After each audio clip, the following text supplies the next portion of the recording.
नमस्कार साथियों, गंगा स्टडी के यूट्यूब चैनल में आप सभी का स्वागत है। साथियों, गंगा स्टडी के यूट्यूब चैनल में क्लास 9 साइंस एनसीईआरटी का सीरीज चलाया जा रहा है, जिसका आज चैप्टर 9 होगा। अगर आप पीछे का वीडियो नहीं देखे होंगे तो आप वो पुराने वीडियो को जाकर अवश्य देखें, क्योंकि एनसीईआरटी से प्रश्न आपके आगामी एग्जाम जैसे सीजीएल हो या फिर कोई भी आप एग्ज़ाम दे रहे हो, आपको सभी एग्ज़ाम में यहाँ से प्रश्न देखने को मिलेंगे। और जो विगत में जो एग्ज़ाम हो चुके हैं उन सभी एग्ज़ामों में भी काफ़ी सारे प्रश्न जो साइंस से पूछे गए थे वो डायरेक्ट एनसीईआरटी से पूछे गए थे। तो ये जो सीरीज चलाया जा रहा है गंगा स्टडी के यूट्यूब चैनल पर, वो आपके लिए काफ़ी हेल्पफुल होगा और काफ़ी मददगार होगा। और यहाँ से डायरेक्ट प्रश्न आपको जैसे सीजीएल जैसे एग्ज़ाम में भी देखने के लिए मिलेगा। तो चलिए शुरुआत करते हैं आज के इस वीडियो में क्लास 9 का जो 9 चैप्टर है, बल तथा गति के नियम। इससे संबंधित जितने भी एमसीक्यू महत्वपूर्ण बन सकते हैं वो सारे प्रश्न को खंगाल कर मैं इस वीडियो में एक ही साथ बताने का प्रयास किया हूँ। और इसमें हम न्यूमेरिकल्स भी देखेंगे और न्यूमेरिकल्स में भी काफ़ी महत्वपूर्ण न्यूमेरिकल्स देखेंगे और समझेंगे कि न्यूमेरिकल्स अगर आपके एग्जाम में आते हैं तो कैसे सॉल्व करेंगे। तो चलिए, पहला प्रश्न है, किसी वस्तु में वेग का परिमाण बदलने के लिए सहायक है। अगर किसी वस्तु का वेग का परिमाण बदलना हो तो उसमें उसको बदलने के लिए कौन सहायक है? त्वरण, बल, संवेग, कोई नहीं।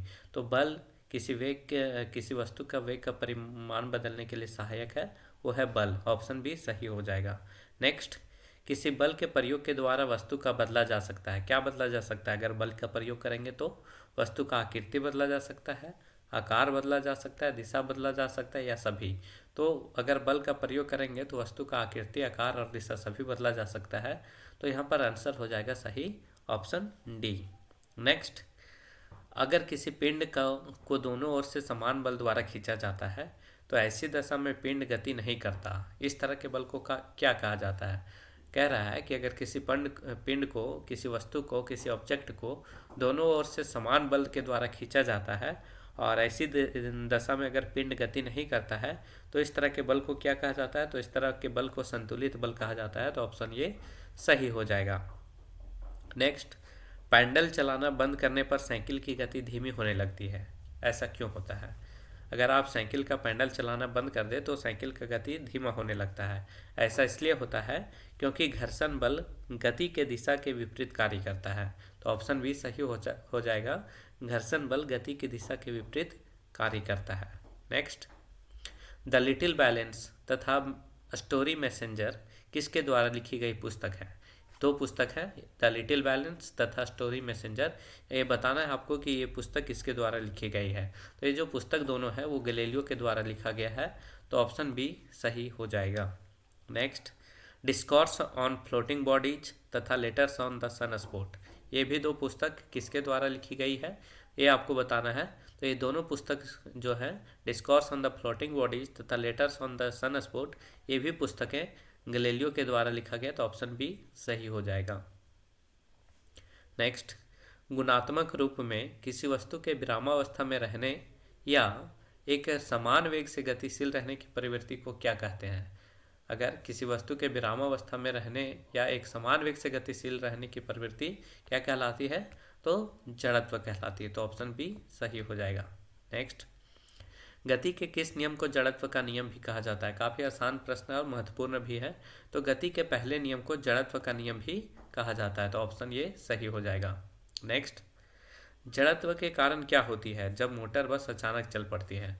तो जड़त्व के कारण ये घटना घटती है जब मोटर बस अचानक चलती है। तो क्या होता है, हमारा शरीर, हम पीछे की ओर झुक जाते हैं। तो ऑप्शन ये सही हो जाएगा। और अचानक से जब ब्रेक लगाया जाता है तो हम आगे की ओर झुक जाते हैं। तो यहाँ पर सही आंसर हो जाएगा ऑप्शन ये, हम पीछे की ओर झुक जाते हैं। नेक्स्ट, किसी तीव्र गति की कैरम की गोटी से टकराकर ढेरी के सबसे नीचे वाली गोटी ही ढेरी से बाहर आती है। यह घटना जो है किस कारण से होती है? अगर आप कैरम खेलते होंगे तो देखते होंगे कि कैरम के गोटी में जब हम स्टिगर से हिट करते हैं तो सबसे नीचे का सिर्फ गोटी ही वहाँ से बाहर निकलता है और ऊपर की गोटियाँ फिर से नीचे आकर बैठ जाती है। तो एक घटना जो है किस कारण से होती है? तो जड़त्व के कारण से होती है। तो ऑप्शन ये हो जाएगा, जड़त्व के कारण। नेक्स्ट, मात्रात्मक रूप से किसी वस्तु का जड़त्व किसी वस्तु का जड़त्व मापा जाता है, तो किसी वस्तु का जो जड़त्व है मात्रात्मक रूप से किससे मापा जाता है, तो द्रव्यमान से मापा जाता है। चूँकि किसी वस्तु का द्रव्यमान जितना अधिक होगा जड़त्व भी उतना ही अधिक होगा। तो इसका सही आंसर हो जाएगा ऑप्शन बी। नेक्स्ट, किसी पेड़ की शाखा को तीव्रता से हिलाने पर कुछ पत्तियां झड़ जाती है, ऐसा क्यों होता है, तो ऐसा जड़त्व के कारण होता है। नेक्स्ट, किसी वस्तु का संवेग, संवेग को p से डिनोट किया जाता है, और जो संवेग है उसके द्रव्यमान, मास और किसके गुणनफल से परिभाषित किया जाता है। तो हम सभी जानते हैं संवेग जो होता है, मोमेंटम जो होता है, संवेग जो होता है वो मास और वेलोसिटी का गुणनफल होता है। तो ऑप्शन बी सही हो जाएगा, p बराबर मास इंटू वेलोसिटी। तो मास द्रव्यमान और वेग का गुणनफल होता है। तो 13 का सही आंसर हो जाएगा ऑप्शन बी, वेग। नेक्स्ट, संवेग का SI मात्रक क्या होगा, तो संवेग का SI मात्रक क्या होगा, तो संवेग का अगर आप फॉर्मूला जान रहे हैं मास इंटू वेलोसिटी, तो यहाँ पर आप मात्रक भी, SI मात्रक भी निकाल सकते हैं। तो मास का क्या हो जाएगा kg, और वेलोसिटी वेग का क्या हो जाएगा मीटर पर सेकेंड। तो ऑप्शन सी सही हो जाएगा, kg metre per second. Next, संवेग में परिवर्तन की दर किसके समानुपाती होता है, तो संवेग में परिवर्तन की दर किसके समानुपाती होता है, प्रश्न ये पूछा। कई बार प्रश्न को ठीक से पढ़ते नहीं हैं, और आप कई ऐसे अभ्यर्थी होंगे या जो तैयारी कर रहे हैं वो अचानक से अगर ऐसे प्रश्न आते हैं तो त्वरण लगा देते हैं। चूँकि त्वरण जो होता है वेग में परिवर्तन की दर को त्वरण कहते हैं, लेकिन अगर संवेग में परिवर्तन की दर जो है वो पूछे तो वो बल के समानुपाती होता है। तो ऑप्शन बी सही आंसर हो जाएगा। नेक्स्ट, बल के द्रव्यमान, बल वस्तु के द्रव्यमान और किसके गुणनफल होता है, तो फोर्स जो है वो किसके किसके गुणनफल के बराबर होता है, तो एक द्रव्यमान है और द्रव्यमान और त्वरण के गुणनफल के बराबर होता है। तो हम सभी जानते हैं फोर्स इक्वल टू होता है मास इंटू एक्सलरेशन, तो द्रव्यमान और त्वरण के गुणनफल होता है बल। तो ऑप्शन बी त्वरण सही आंसर हो जाएगा। नेक्स्ट, एक न्यूमेरिकल्स देखते हैं, काफ़ी महत्वपूर्ण है। एक 5 kg द्रव्यमान वाली वस्तु पर 2 सेकेंड के लिए एक नियत बल कार्यरत है। यह वस्तु के वेग को 3 मीटर प्रति सेकेंड से बढ़ाकर 7 मीटर प्रति सेकेंड कर देता है। तो लगाए गए बल की मात्रा ज्ञात करें। आप प्रश्न को ध्यान से देखें, यहाँ पर बल का मात्रा पूछा है, मतलब फोर्स आपको ज्ञात करना है कि फोर्स कितना होगा। तो फोर्स बराबर हम सभी जानते हैं मास इंटू एक्सलरेशन। तो मास दिया हुआ है 5 kg, और एक्सलरेशन कैसे ज्ञात करेंगे, तो वेग में परिवर्तन की दर को त्वरण कहते हैं। तो वेग में परिवर्तन कितना हुआ, 3 मीटर पर सेकेंड से 7 मीटर पर सेकेंड हुआ। तो कितना का वेग में परिवर्तन हुआ, 4 मीटर का, और 4 मीटर कितने सेकेंड में हुआ है, 2 सेकेंड में। तो 4/2 करेंगे तो यहाँ पर त्वरण आ जाएगा 2 मीटर पर सेकेंड स्क्वायर, और मास दिया हुआ है 5 kg। तो force equal to mass into acceleration होता है। तो मास 5 kg और त्वरण 2 मीटर पर सेकेंड स्क्वायर, तो 5 इंटू 2, तो यहाँ पर 10 न्यूटन सही आंसर हो जाएगा ऑप्शन बी। नेक्स्ट, एक कार 108 किलोमीटर प्रति घंटा की गति से चल रही है और ब्रेक लगाने के बाद यह रुकने में 4 सेकंड का समय लेती है। कार पर ब्रेक लगाए जाने के बाद लगने वाले बल की गणना करें, और कार यात्रियों सहित कुल द्रव्यमान जो है 1000 kg दिया हुआ है। तो यहाँ पर आपको ज्ञात करना है, क्या ज्ञात करना है, तो बल ज्ञात करना है। दिया क्या हुआ है, यहाँ पर प्रारंभिक वेग दिया हुआ है 108 किलोमीटर पर सेकेंड, और टाइम दिया हुआ है 4 सेकेंड, और अंतिम वेग कार का ब्रेक लगाने के बाद अंतिम वेग जो है वो रुक जाता है, तो अंतिम वेग 0 होगा। यू दिया है 108 किलोमीटर पर सेकेंड, भी दिया हुआ है 0 मीटर पर सेकेंड, और टाइम दिया हुआ है 4 सेकेंड, और यहाँ पर मास दिया हुआ है 1000 kg। तो अगर हम फोर्स इक्वल टू, फिर से हम जानते हैं मास इंटू एक्सलेशन होता है, और यहाँ पर क्या दिया हुआ है, मास दिया है, एक्सलरेशन नहीं दिया हुआ है। तो एक्सलरेशन कैसे ज्ञात करेंगे, प्रारंभिक वेग, अंतिम वेग माइनस प्रारंभिक वेग बटा टाइम कर देंगे तो वहाँ से एक्सलरेशन आ जाएगा। तो प्रारंभिक वेग दिया हुआ है 108 किलोमीटर पर सेकेंड, अगर इसको मीटर पर सेकेंड में सबसे पहले चेंज करेंगे तो इसको 5/18 से गुना करना होगा, तो इसको 5/18 से मल्टीप्लाई करेंगे तो 30 मीटर पर सेकेंड आ जाएगा प्रारंभिक वेग। अंतिम वेग है 0, तो 0 माइनस 30/4 करेंगे तो यहाँ पर हो जाएगा अगर इसको हम 0-30/4 करेंगे मतलब 30/4, 30/4 अगर करेंगे तो इसका मतलब, कहने का मतलब ये है कि 30/4 और इधर 1000, तो 1000 गुना 30/4, 1000 मास हो गया और 30/4 इसका एक्सलेशन हो जाएगा। तो इसको जब मल्टीप्लाई करेंगे तो ये हो जाएगा -7500 न्यूटन। माइनस इसलिए आया क्योंकि अंतिम वेग यहाँ 0 है, माइनस करेंगे 30 मीटर पर सेकेंड, तो यहाँ पर माइनस में आएगा। तो यहाँ सही आंसर जो होगा वो -7500 न्यूटन होगा। आप इसको सॉल्व करने का प्रयास करें, बिल्कुल अच्छा प्रश्न है ये। यहाँ पर सब कुछ मैंने बता दिया है, क्या दिया है क्या नहीं दिया है। अब सॉल्व करने का आप प्रयास करें। नेक्स्ट, 5 न्यूटन का एक बल किसी द्रव्यमान या मूवन को 10 मीटर पर सेकेंड स्क्वायर का त्वरण देता है तथा द्रव्यमान m2 को 20 मीटर पर सेकेंड स्क्वायर का त्वरण देता है। अगर दोनों द्रव्यमानों को एक साथ मिला दिया जाए तो इस बल के द्वारा क्या त्वरण उत्पन्न होगा। तो देखिए, यहाँ पर m1 और m2 पहले निकालना होगा, क्योंकि दोनों द्रव्यमानों को मिलाकर पूछा है कि इस बल में के लिए त्वरण निकालना है।